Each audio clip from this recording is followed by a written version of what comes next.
Bonjour et bienvenue dans cette vidéo. Dans cette leçon, nous allons vous faire une présentation du GPS et quelques notions préliminaires basiques dans son utilisation.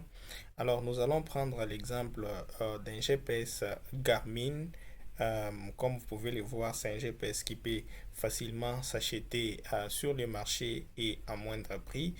Nous allons vous présenter voilà, cet appareil qui est un outil indispensable pour les travaux géologiques, que ce soit au niveau de l'élaboration d'une carte, que ce soit au niveau de prospection géochimique, où vous allez faire des échantillons des sols, des streams, que ce soit au niveau de lever des tranchées ou même dans la mine. Donc, la maîtrise du GPS est d'une importance capitale pour les ingénieurs des mines, les géologues et que sais-je encore.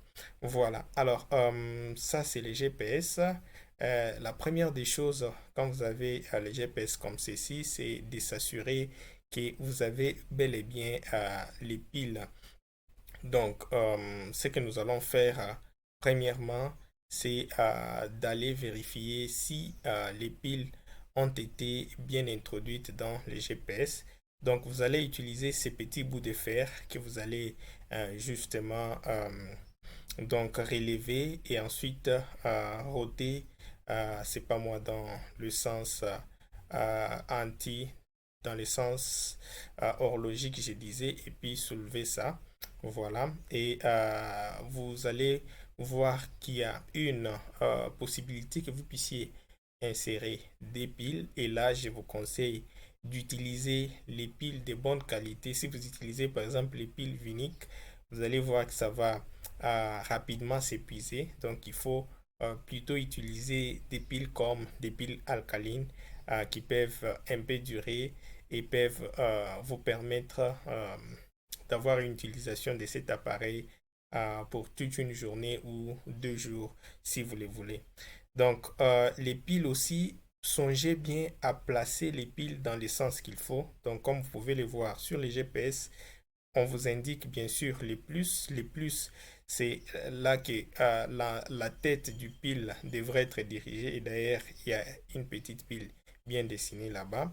Donc, vous pouvez avoir mis les piles dans votre GPS, mais du moment que vous n'avez pas respecté le sens du pile, vous allez voir que votre GPS ne va pas s'allumer et déjà à l'intérieur, vous avez aussi la possibilité de mettre une carte mémoire. Si vous voulez bien, et ça pourrait ainsi vous servir. Donc là, nous allons justement vérifier de bien placer notre pile selon dans le sens qu'il faut. Faites aussi pareil pour la deuxième pile. Vous voyez l'indication justement du sens que l'on doit respecter. Donc l'entête de la pile devrait être dirigée là où le signe plus est dessiné. Alors là, nous allons remettre la couverture de notre GPS et pensez bien à vouloir fermer voilà cette couverture pour qu'elle ne tombe pas. Sinon, si elle tombe, ça sera un peu compliqué et que les piles vont aussi commencer à tomber et ça ne sera pas du tout bon. Donc là, nous avons remis la couvercle de notre GPS et voilà, à ce moment-là, le GPS peut s'allumer. Et pour allumer le GPS, pour ce qui est de ces modèles de GPS Garmin, vous avez ces petits boutons qui est sur le flanc droit de votre GPS. Mais peu importe la marque de GPS que vous utilisez, vous devriez justement chercher ces boutons de GPS. Voilà, donc c'est ces boutons-là que vous devriez chercher. Donc, il est pareil sur tous les GPS. Ça peut être soit sur la face d'avant ou soit sur les latérales, mais en tout cas, les symboles seront les mêmes. Voilà, et là, pour allumer les GPS, nous allons justement appuyer fortement sur ces boutons et vous verrez que le GPS sera en train d'être allumé et justement ça va se charger en pourcentage. Vous devriez patienter jusqu'à ce que voilà, ça se charge jusqu'à 100% et vous verrez que le GPS va enclencher son allumage et là on est en train de charger justement les données dans ce GPS maintenant que le 100% a été atteint et vous devriez patienter. Chez Kemat, vous êtes dirigé sur les GPS et comme vous pouvez l'observer, les GPS ici a plusieurs parties que vous pouvez voir. Donc nous allons essayer de vous les décrire. D'abord, vous avez l'écran du GPS qui est là. Donc l'écran, c'est justement l'emplacement d'affichage. C'est là que vous allez visualiser vos cartes. C'est là que vous allez visualiser, c'est pas moi, les satellites, les paramètres de gestion du GPS, etc. Donc, c'est un peu un espace de travail approprié. À part l'écran, vous avez la partie d'en bas qui, en fait, est constituée des boutons. Voilà, vous avez cette partie qui est constituée des boutons. Et ces boutons ont des utilisations diverses. Donc, nous espérons euh, donc vous présenter chacun d'eux. Vous avez par exemple les boutons In, ces boutons-là, les boutons In, c'est un bouton qui vous permet de zoomer de plus en plus la carte. Donc, si vous avez l'affichage panoramique et que les points que vous êtes en train de visualiser sont plus petits, donc vous pouvez utiliser, appuyer sur ces boutons une pour zoomer de plus en plus afin de les rendre beaucoup plus grands. Donc, c'est l'équivalent des zoom in. Et ensuite, vous avez le bouton zoom out qui fait un peu l'effet contraire. Donc, zoom out vous permet de dézoomer une image. Donc, si les images sont beaucoup plus zoomées, donc vous pouvez dézoomer pour avoir une vue panoramique de ce que vous faites. Ensuite, vous avez la touche de déplacement en haut. Donc, ça, c'est une touche de déplacement. Ça peut être les déplacements vers le haut. Ça veut dire que si vous êtes sur votre carte et que votre pointeur, vous voulez les diriger vers le haut, donc vous allez alternativement cliquer sur cette touche-là. Vous pouvez aussi diriger votre pointeur vers la droite, vers la gauche ou vers les bas. Donc, ce sont des touches que vous pouvez utiliser. Ensuite, vous avez la touche Page, cette touche. Alors, cette touche vous permet de naviguer vers les différents menus parce que nous allons les voir, comme nous allons les voir tantôt sur les GPS. Vous avez des menus tels que une menu qui va vous mener vers la carte, une menu qui va vous mener vers une boussole et vous verrez une boussole, c'est tout simplement une interface qui vous permet de vous orienter quand vous recherchez un point. Donc, ça va vous indiquer la direction dans laquelle se trouve le point en question et les points cardinaux que vous devrez, c'est pas moi, parcourir et aussi les métrages qui vous restent pour atteindre ces points. Donc, c'est la page boussole. Vous avez la page satellite. Vous avez la page des paramètres, ainsi de suite. Alors, si vous voulez avoir accès à ces différentes pages, vous aurez à cliquer plusieurs fois sur cette touche page. Vous avez la touche menu, comme son nom l'indique, c'est elle qui va vous présenter les différentes menus. Vous avez la touche entrée et là, donc, pour la touche entrée, lorsque vous êtes par exemple sur un menu, et pour pouvoir voir les options qui sont à l'intérieur de ces menus, il va falloir entrer. Ça fonctionne de la même manière même pour les téléphones. Et par contre, la touche quite, elle permet de faire l'effet contraire d'entrée. Donc, lorsque vous êtes déjà à l'intérieur d'une option ou d'une sous-option et que vous voulez revenir en arrière, vous pouvez cliquer sur cette touche quite. Vous avez la touche Mark et qui est aussi une couche très très intéressante dans la mesure que lorsque vous êtes avec votre GPS, les GPS, les pointeurs des GPS se situent exactement au point où vous vous localisez. Et si vous voulez enregistrer les coordonnées de ces points pour qu'ils demeurent dans votre carte, donc vous pouvez cliquer sur Mark. Il va capter les coordonnées de ces points et vous pouvez même personnaliser ces points en lui donnant un nom, en lui donnant un symbole, tout ça pour vous repérer. Ceci est très important surtout pour ceux qui font la prospection. Si vous laissez par exemple le véhicule à un endroit pour que euh, vous puissiez faire une prospection, à votre retour, vous aimeriez avoir le point précis où vous avez laissé votre véhicule.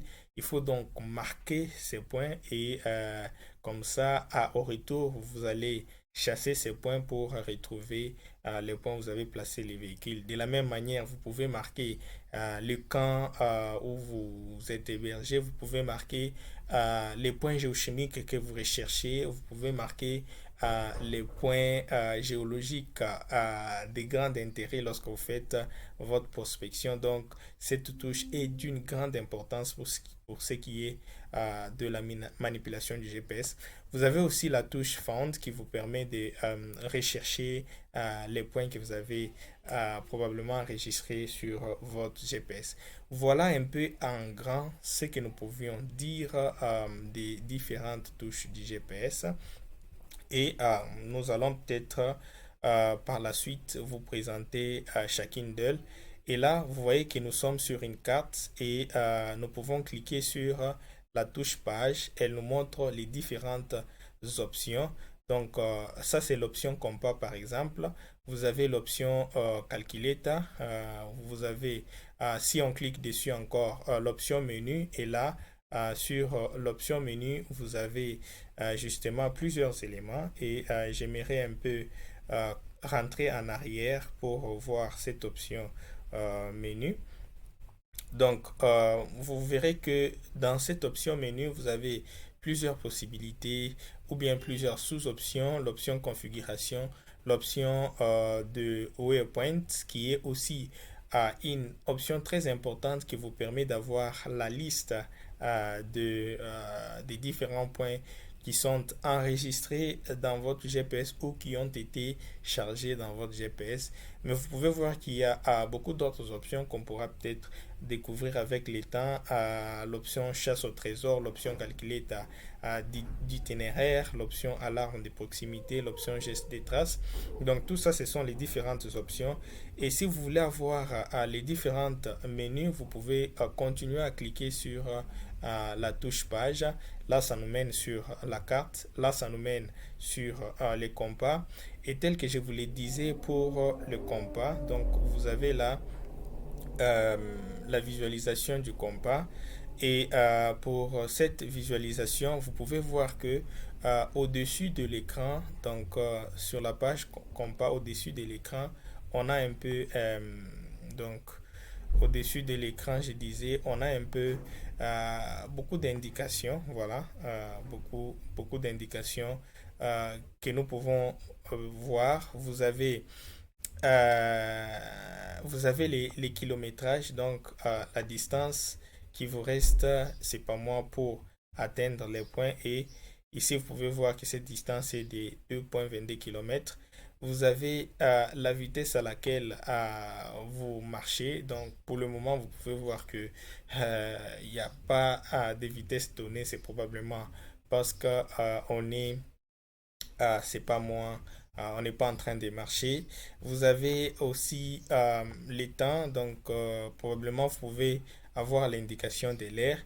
Et plus intéressant, ici en bas, vous avez, c'est pas moi, l'orientation que vous devez poursuivre pour atteindre les points qui a été visé. Voilà, donc vous avez ici cette pointe qui vous indique que vous devez, voilà, cette pointe, je disais, cette pointe qui vous indique que vous devez marcher selon cette direction. Donc, à ce moment-là, il faut plutôt progresser vers la gauche et marcher selon cette orientation pour espérer trouver les points. Et vous verrez que si vous avez bien respecté cette orientation, les kilométrages ici devraient en train d'être diminués jusqu'à ce que vous allez atteindre le point en question. Donc, nous pouvons continuer à, visualiser, n'est-ce pas, nos différentes options en cliquant sur l'outil page. Et n'hésitez pas, bien sûr, à manipuler et puis faire votre propre expérimentation. Et si nous sommes sur une carte, vous pouvez, comme je l'ai dit tantôt, utiliser l'outil In pour zoomer la carte. Et justement, c'est ce qui est en train d'être fait. Donc, vous pouvez voir qu'en zoomant, en cliquant sur In, nous sommes en train de voir beaucoup plus de détails. Et vous allez voir que certains points ne sont pas donc visibles. Et nous avons cliqué sur l'outil Out pour dézoomer la carte. Et ça, nous l'avons dit. Donc, In et Out, n'oubliez pas, ces deux outils sont d'une importance capitale. Et là, vous pouvez voir que nous sommes en train d'utiliser les touches de déplacement pour déplacer notre pointeur et probablement centraliser les points que nous sommes en train de visualiser. Donc, on peut aller vers la gauche, vers la droite, vers les hauts et vers les bas, comme vous pouvez le voir. Cela est très matérialisé par le pointeur ici. Donc, à vous de faire cela de votre côté. Voilà. Alors, donc ce sont les options qui peuvent être faites. Et puis là, nous sommes rentrés sur l'option compas. Donc, pour voir ce que c'est. Voilà. Alors, nous allons une fois de plus rentrer sur l'option carte. Et sur cette option carte, nous allons essayer de cliquer sur marquer. En cliquant sur marquer, vous voyez que nous nous captons les informations relatives aux points sur lesquels nous nous situons. Voilà, et c'est ces points-là. Donc, vous pouvez utiliser aussi les touches de déplacement. Voilà, les touches de déplacement vont aussi servir à enregistrer les points marqués. Et c'est ce que nous avons fait. Nous pouvons aller vers l'avant, vers la gauche, la droite, vers la gauche, vers les bas. Et une fois que nous arrivons sur les champs que nous voulons modifier, encore une fois de plus, nous allons cliquer sur Entrée, donc la touche Entrée pour entrer à l'intérieur et de cette option. Et justement, et là, ça va nous permettre, par exemple, de choisir une icône à associer au point que nous sommes en train de marquer. Et vous verrez que vous avez plusieurs icônes. À vous de choisir l'icône qui va vous intéresser. Une fois que vous trouvez l'icône, encore une fois, vous allez cliquer sur Entrée et vous verrez que celui-ci sera bien sûr inséré. Et nous avons ainsi la possibilité de revenir sur la touche de déplacement encore et de cliquer sur Entrée pour pouvoir donner un nom à notre comment dire point marqué. Et là, vous avez ici un clavier qui nous permet de donner les noms. Donc, vous allez utiliser à la fois les touches de déplacement pour naviguer vers la lettre que vous voulez. Et sachez qu'ici, vous n'avez pas que la possibilité de donner les noms avec des lettres, mais vous pouvez aussi utiliser les chiffres, vous pouvez aussi utiliser les symboles. Donc, et si jamais vous voulez changer la lettre d'un nom, vous pouvez vous déplacer à gauche et à droite en venant sur ces flèches ici et puis en cliquant sur Entrée, ça vous permettra de vous déplacer. Donc, d'abord, vous positionnez sur la lettre et ensuite vous cliquez sur Entrée. Et là, je suis en train de donner les symboles. Donc, je suis allé sur l'option symbole. Puis, je peux sélectionner n'importe quel symbole. Par exemple, en l'occurrence ici, je peux prendre par exemple les traits. Donc, pour voilà, mettre un trait et ensuite prendre les chiffres. Donc, je prends les chiffres 1 par exemple. Donc, c'est un peu de cette façon. Et dès que vous terminez à donner les noms, vous pouvez cliquer sur terminer. Pareil, si vous descendez sur Notes, vous pouvez cliquer sur Entrée de votre clavier Inter, donner un certain commentaire sur les points que vous avez enregistrés. Voilà, donc on prend n'importe quel nom juste pour vous faire comprendre comment ça marche. Donc on va cliquer encore sur terminer. Et ensuite, voilà, vous avez aussi la possibilité avec la touche de déplacement d'aller en bas aussi et de cliquer sur entrée. Et cette fois-là, vous avez ces deux flèches ici qui vous permettent de naviguer d'un chiffre à l'autre. À ce moment-là, vous devez cliquer sur entrée, entrée. Vous voyez que nous sommes vers la flèche aller vers la gauche. Donc en cliquant sur entrée, on peut se déplacer, bien sûr, ainsi de suite. Et vous pouvez aussi utiliser cette touche de déplacement pour vous déplacer vers à l'intérieur du clavier numérique. Mais pour ce qui est de se déplacer sur les lettres, et là, vous devez utiliser ces deux flèches que voici. Voilà, donc c'est un peu ça. Donc, si vous arrivez sur une lettre, vous utilisez ces claviers et vous naviguez sur les chiffres et puis vous sélectionnez les chiffres, vous voyez que ça va changer. Et si vous terminez, vous pouvez cliquer aussi sur terminer. Ce qui est intéressant parce que avec ça, vous pouvez entrer n'importe quelle coordonnée dans les GPS manuellement en lui donnant un nom et puis en venant sur ces champs et bien sûr enregistrant comment dire des coordonnées. D'accord. Alors, vous voyez que notre point est bien là. Nous pouvons utiliser la touche de déplacement avec notre curseur et retrouver les points en question. Alors, lorsque vous voulez viser un point à partir d'une carte, vous vous pointez sur le point en question. Il faut se rassurer que le point aura un certain contour qui va se dessiner dessus. C'est pour dire que vous êtes sur le point. Et généralement, il y aura le nom du point qui va apparaître au-dessus du GPS. Donc, il ne faut pas penser avoir visé le point alors qu'il n'y a pas un contour qui s'est dessiné, alors qu'il n'y a pas non plus c'est pas moi, le nom du point qui est apparu au-dessus du GPS. Et là, on peut vous montrer que ce point, par rapport au point précédent que nous avons visé, ce point fait des kilomètres point 23. Donc, dès que nous sommes dessus, donc dès que le contour s'est dessiné sur le point, il suffit de cliquer sur Entrée. On aurait donc chasser ce point. Et là, si le point est répertorié pour être chassé, on pourra donc se positionner sur les modes compas pour comment dire les rechercher. Donc on clique sur Entrée, on clique sur Aller. Automatiquement, on nous mène une ligne qui va nous orienter jusqu'à vers ces points. Et là, nous allons dézoomer pour voir cette orientation-là. Et ensuite, si on veut retrouver ces points, ce serait mieux de se positionner dans la page compas. Justement, c'est ce qu'on a fait en cliquant sur page. Nous sommes sur la page compas et là, on nous montre que ce point est à 2,23 km de là où nous sommes et que s'il faut les retrouver, il faut marcher selon cette orientation. Donc, il ne restera plus que à prendre un véhicule et suivre cette direction. Et si ce n'est pas possible, à marcher à pied. Et c'est généralement ce qu'on fait lorsqu'on est en prospection minière. Donc voilà, on va pour le fait de suivre cette orientation-là. Et donc pareil, si on voulait les chercher d'une autre manière, on aurait cliqué sur la touche Found et puis on ira chercher les points en question.